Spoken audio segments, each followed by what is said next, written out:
how would you, knowing the corruption and the lobbying and how deep it is, what would be one of your first initiatives if you became president of the United States? What would you do to combat the influence of money in politics? Like, how do we change those types of things? I think we definitely have to start with the budget.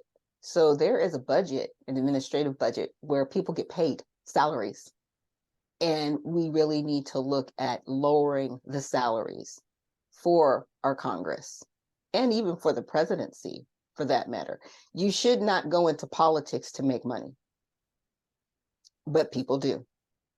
And that's unfortunate, because if that is your driving force of why you're here in this arena, then you're not a servant and you shouldn't be here. The other matter is trading. They have insider trading within our government, and they write bills to support corporations and they make money off of that. It shouldn't be.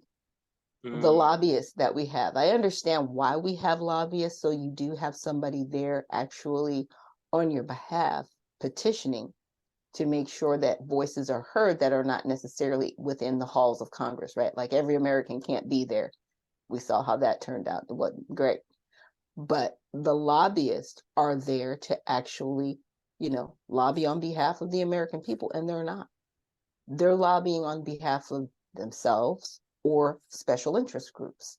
So again, it's getting away from what we need as a country, and we need to just limit what lobbyists can and cannot do, right? If you're here and your whole goal, I guess, is just to make money and to spread influence, let's just say for big pharma, for example, and it's really not truly supporting the people, then those are measures that we have to really step back and get away from. I know that was one thing with President Trump. He was like, yeah, we need to just get rid of the lobbyists altogether. It's like, well, we don't need to get rid of them. We just need to change how they can operate and how they can maneuver within the space that they're in, because they are needed, because there are things going on that congressmen don't know about, and those lobbyists actually bring those to light. If there's a cancer cluster in a small rural town, that congressman may not know about that, but the lobbyist can bring that to the congressman's attention and say, hey, can you assist us in this area, because this is where we need assistance, and they can broker that. That's what they're there for. But like I said, it's become more of a money machine as opposed to an actual representation machine, which is what it's supposed to be. But I guess my question to that would be, wouldn't lobbying just add another filter or another threshold that you have to break through to get things passed and to get things done? Because I was looking at some of the lobby money, and it's crazy. Out of the top 20 lobbies, a lot of these are pharmaceutical companies, technological companies. I think the Chamber of Commerce is the #1 lobby in the country.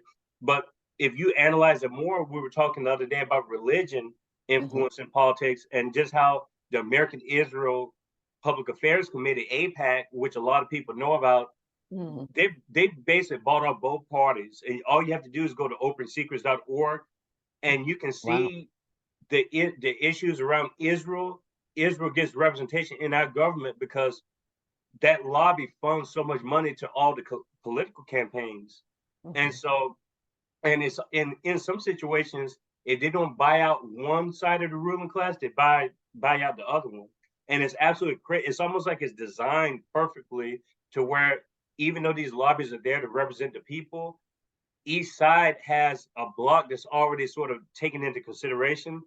And so it blocks everything at that point. And you can tell by the bills that get, blocked and passed based on those lobbies, because they've already bought off the politicians. Yeah, and that's what I'm saying. Some of that has got to change. It's like, okay, if you can represent without giving anybody any money at all, that would be somebody ideal, wants to right? pay you to be there, that's one thing. But you can't give anybody money to buy their vote. Because, Right. Thomas Jefferson, he wrote the Federalist 19, and he said, if we continue to have corporations become more powerful than the people, we're not going to be in a good place. He definitely spoke to that. And that's what we need to remember. A lot of this, to your point, follow the money and you'll find the source.